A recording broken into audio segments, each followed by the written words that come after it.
The polling data. Everybody wants to know the polling data.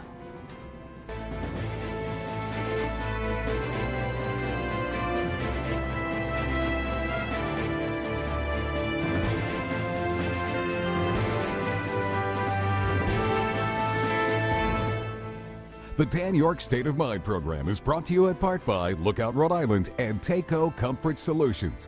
All right, if it's Tuesday, it's polling data. I don't know, just Prince Spaghetti Day. I maybe had a craving. Welcome in. That's Wednesday, Prince Spaghetti Day, as I recall. It's nice to have you in. The only reason I mention the days right away is because we have a funky week coming up. We have all brand new shows, and they're all discombobulated. They'll be recorded on different days, all because, really, honestly, it's all because of the Thursday night debate, as if that was important. You know, for crying out loud. Yeah, there's all sorts of production, scheduling, all sorts of things that go on here at this great company. So I just tell you that simply because there's so much going on right now in Washington on a minute-by-minute basis that we're not tonight going to be able to comment on that, but we'll try to catch up in part over the course of the week. Anyway, in the meantime, it's not like we don't have a substantive conversation for you this evening. We have our exclusive pollster and our outstanding political mind right back here after only just they were only here a week or so ago. I don't know why they're giggling. Those are compliments. You know, I wonder what. I'm never sick of you. Never sick of you.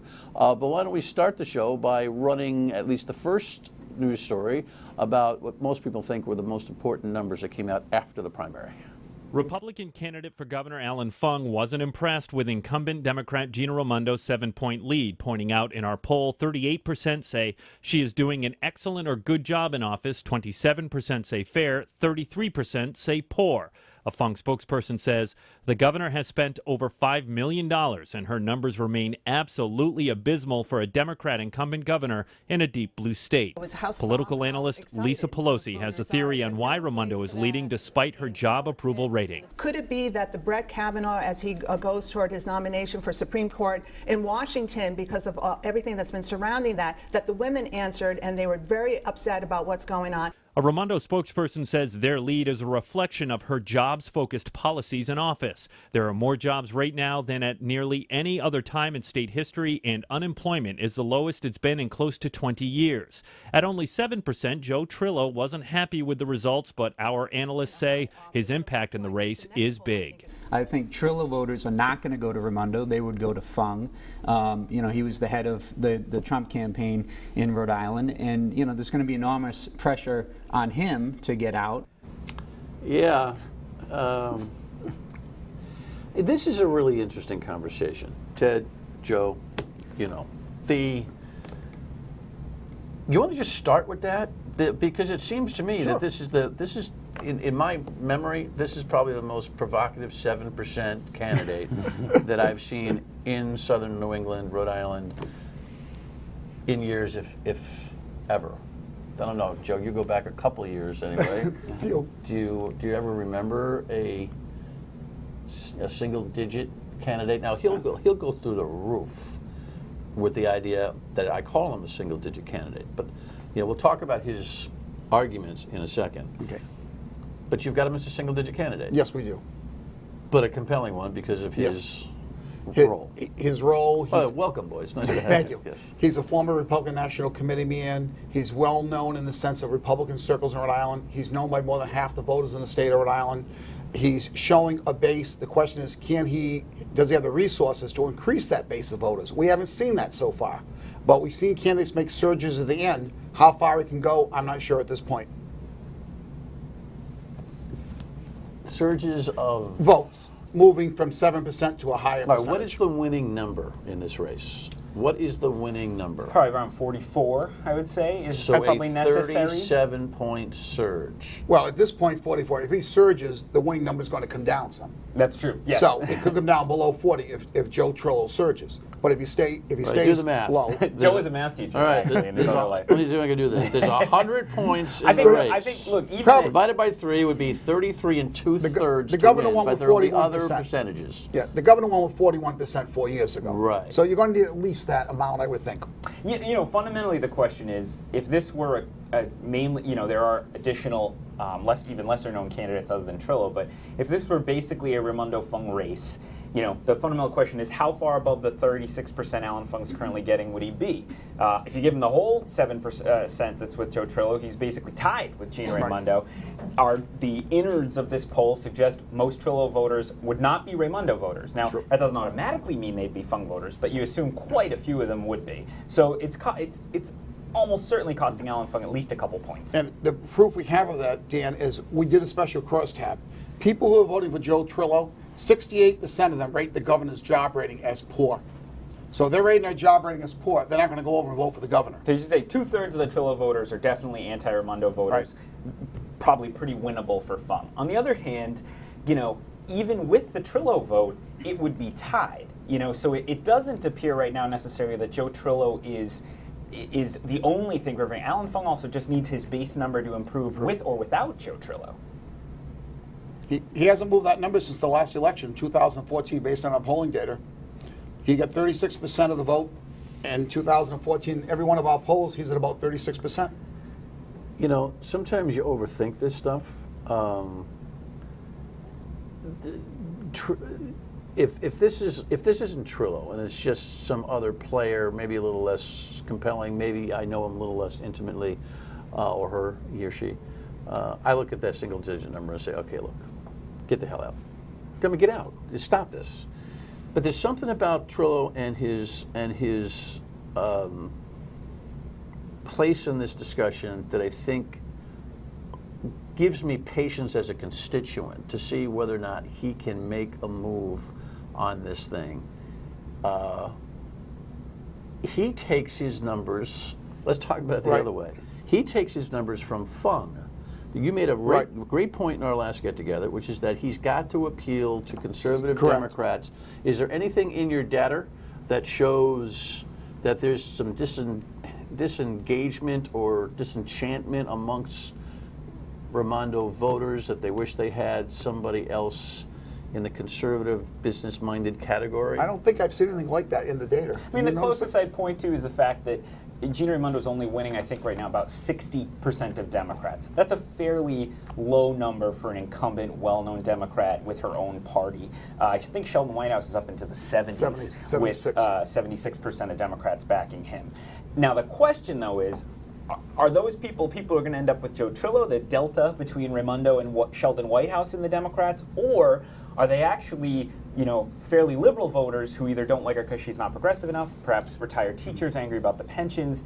So I think it's hard to say too much about exactly where voters would shift if you shake up the race. Plus, both campaigns run different campaigns if it's a different race. And right now, Joe Trillo is getting 3% of the Democratic vote. So he's getting very little of it. Alan Fung is getting 21%. So it could be the conservative Democrats right now are going to Alan Fung. He has to move them to his side to have any chance of moving his numbers. Right.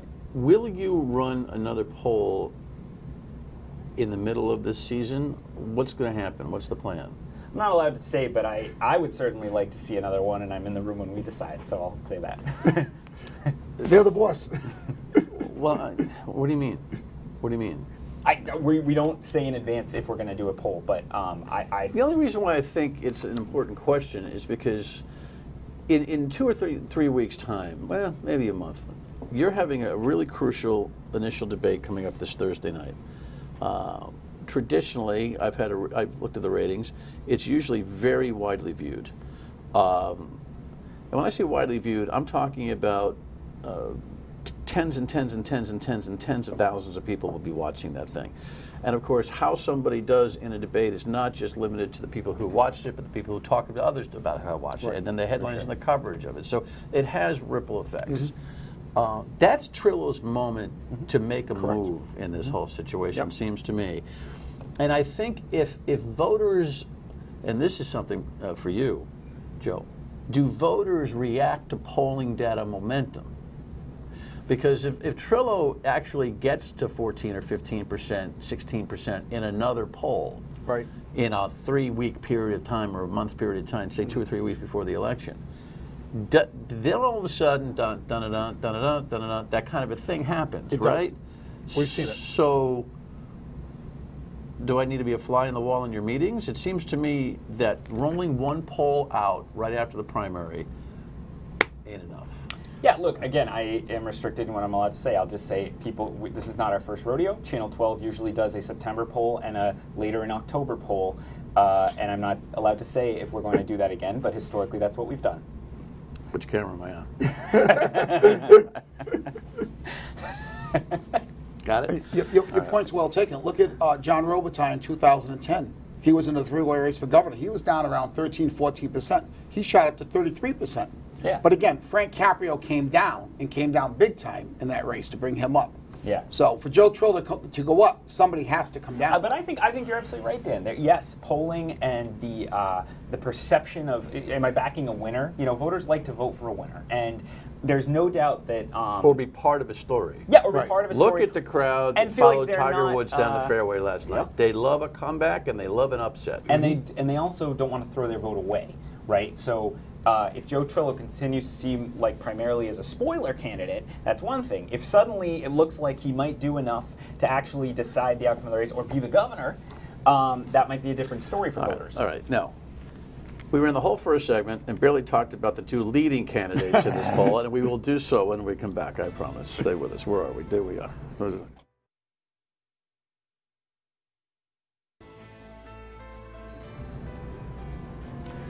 So this is an interesting part of the poll, and this is the female voters, 50 to 30 for Gina Raimondo. And actually, when you break it down by party, it becomes even more lopsided, the women response. So we'll talk about that in a second. Just a follow-up. We were talking during the break about the polling data and polls in general.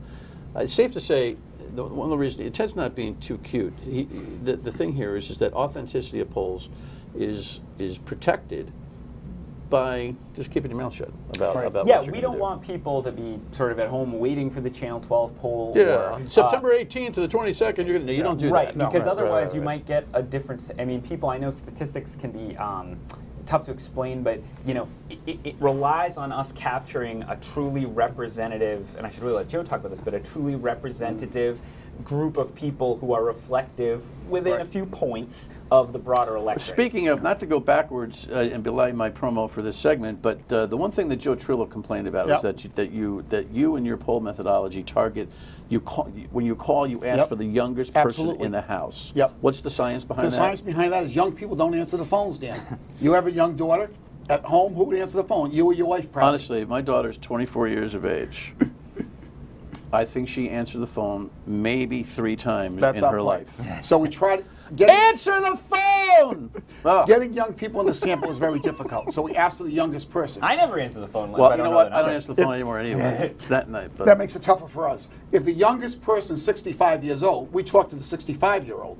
We're just trying to get younger people who's living in the house, that's all. And we also, to be clear, we don't... That's why you use cell phones now, too, yes, right? we do. Yeah, and we don't. And it's not like Joe's like, well, all 65-year-olds talk to us, so we'll put that out. We then look to make sure within, you know, we can't say we have an exact number of 26-year-olds, but it's balanced on the generation. Exactly. Gotcha. All right, let's talk about the leading contenders.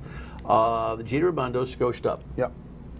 She's doing well because just the graphic you just showed, Dan, female voters, she has a 20-point lead. In our last poll, she had a 10-point lead. Among males, last time Alan Fung had a 6-point lead, now he's a 7-point lead. So her whole lead has come because of female voters. And I think, as Ted could say, we're seeing that nationally. And it's going right here in Rhode Island, and it's definitely helping the governor. Yeah, the gender gap's a big story, I think, in this year's election. We're seeing numbers. This week, the gender gap this week alone. With the Brett Kavanaugh situation and how it's playing, I think, you know, I think that is an under-discussed factor in this year's elections. I mean, we're seeing, you know, massive gaps between how men are planning to vote in this year's election and women. Now, it's so far been a good year for Democrats, which means men might still be, you know, Sheldon Whitehouse is up 1 point with men in this poll. But I believe he's up 20 or 30-something points over Bob Flanders with women. So, and women vote, I think women actually vote slightly higher percentage than men in the end. So that is a big headwind for the Republican candidates. You know, first of all, Alan Fung will say anything to get elected. He's already shown that with his speech to the AFL-CIO and his comments to me the other day about the right to work issue, which he was, I don't know where I am. The lights aren't working. I'm dizzy. Okay, thank you. the right to work issue last time versus the right to work issue this time, he's folded under and admitted to me on the radio that in part his folding up was literally just to get elected. So, I mean, maybe you can count that for a level of honesty. If he believes, by the way, in his head and his heart, though, that the Trump administration is playing this Kavanaugh nomination in the wrong way, he should say so, but yes. fast, don't you think? Absolutely. Yeah, certainly. I think you see a lot of Republicans, especially in blue states, trying to get distance from the president. And Alan Fung right now has generally not wanted to talk about Trump, knowing that the president is not very popular in Rhode Island, and he's now facing this blizzard of ads from the Democratic Governors Association with that picture of him wearing the Trump hat from Inauguration Day. And so, you know, it would seem from this poll that the Fung campaign is going to want to counter that hard because the president's at a 54% poor job rating in Rhode Island. The big problem Alan Fung has in this going away from Donald Trump is Joe Trillo. If he goes too far away from Donald Trump, the Donald Trump supporters that are supporting Alan Fung might say, hey, I don't like this anymore. I have an alternative. I can go to Joe Trillo, who is Trump's campaign manager. Yeah, but Trillo can't get to the finish line with Trump. I agree with you there, but if they're, I think they both have to have a level of degree of walking away from Trump. I agree with you, but Alan Fung has to be careful because you can lose votes. He may pick up some votes by pulling away from Trump, but he's also going to lose votes pulling away from Trump. That's the problem that Alan Fung has right now. He has to dance the tightrope. But I agree with you. He needs to come out with the Brett Kavanaugh thing and take a strong stance right away. And this is, I mean, I'm sure this is the last thing any Republican candidate in basically any state wants to be spending. You know, we're 6 weeks out from the general election tomorrow, or today, because we're going to be airing this on Tuesday. And, you know, to have a heated, you know, and I don't know how it'll even be tomorrow, discussion about these issues involving the Supreme Court, Roe versus Wade is in the mix. You know, they wanted to be running on tax cuts in the economy. And frankly, Alan Fung wanted to be talking about Gina Raimondo. Right. I mean, for example, where's UHIP? Alan Fung hasn't really brought that up in a strong manner at this point. I mean, there's issues Alan Fung should be talking about. Well, he's been sitting on his $1.2 million in matching funds coming in, right? So now, and there's some third-party money, there's some PAC money that's already across the football airwaves this past weekend. But I don't. Here's the thing. Gina Raimondo is going to spend $6 or $7 million over the course of a primary and general election season to move herself from 38 to 44%. Think about that in the state of Rhode Island. That much money, $1 million a point, right? Yeah. Alan Fung is just as stuck. We've been saying that lately. We haven't seen Alan Fung's numbers move at all. Yeah, that was actually one of the biggest headlines to me out of this poll was that, you know, we've wondered for years, can the governor show any growth? You know, she got 40 last time and has been about 38 in our polls. She did show she could swing some voters who, for whatever reason, weren't with her earlier in the year into her column, at least for this snapshot in time. We still have not seen an ability for Mayor Fung he's locked down his 36%. Those people are unwavering. They voted for him in 14. They were in all three polls we did this year. But that's not enough to win. And he's got to find a way, especially, the other problem is, as the undecideds move into Gina Raimondo's column, which is what happened in this poll, he needs to he can't really lose any more to her, and then he also, on the other side, can't have to, I do think it's a tougher strategic calculus for the Fung campaign right now. But also keep this in mind, he's at 36%, Bob Flanders is at 35%. So it looks like he's getting the base Republican vote. He hasn't moved the needle much at all in Rhode Island. Yeah, you've got to win independents. And independents who sometimes vote Democratic as a Republican in Rhode Island. Yeah, well, I hate to be disrespectful to either one of the candidates, but at least in two-person races, you know, 25 to 30% is the number you get if you can walk and chew gum at the same time. It's like putting your name down on the SAT. Remember that? You got 200 points just for showing up. That's really what it is. No, there's some truth to that. I mean, you know, Jack Reed has for years, he's always polls the strongest of the incumbent politicians in Rhode Island, and so he's always sort of a good bellwether. Jack Reed even has 29 or 30% of people vote against him, and he does as well as anybody. So I think you're right. You start with about 30% against, particularly when you're the Republican candidate or the independent conservative, if it's that, against the Democratic candidates. Yeah, well, when we come back, we'll talk about that gap. We'll talk about the Senate race, too, because you know where the races are won? Between 52 and 48, and those are the hardest numbers to get. Stay with us.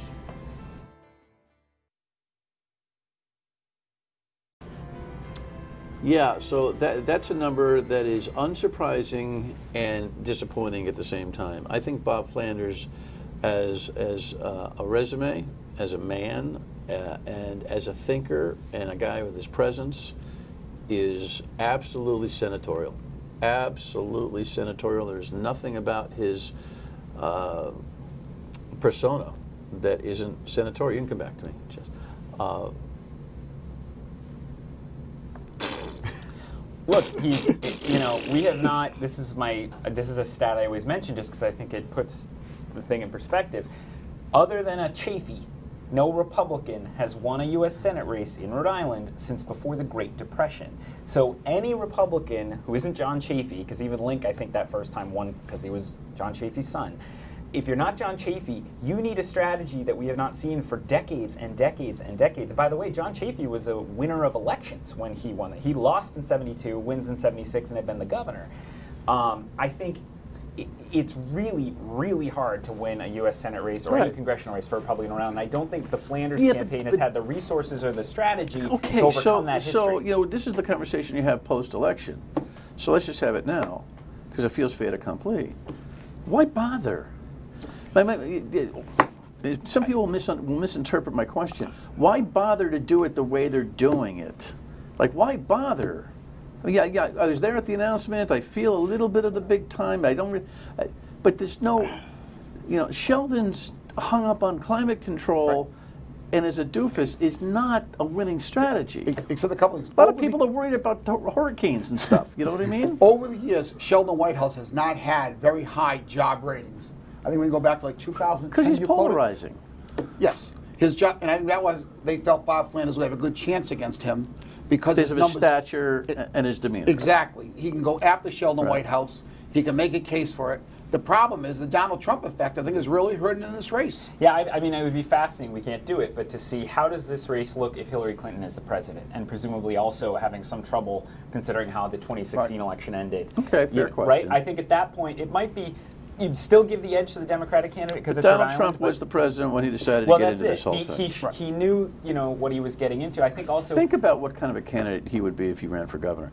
If he listen, it's a whole different job. It's a management job. It's a COO job. Yes. There's no doubt about it. You got to work to be the governor. All the things we have to say about Governor Raimondo and other governors prior, they have to work their tails off, right? Maybe he wanted to just be deliberative rather than hands-on.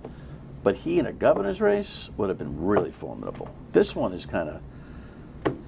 Well, and the other thing is they just have not had enough money at the Flanders campaign. Yeah, but you got to know that. Well, I agree, but it's still. I mean, the voters might not realize how big the gap is. I mean, I think it was 4-1. Something like Sheldon Whitehouse had something like $3 million getting started. Yeah.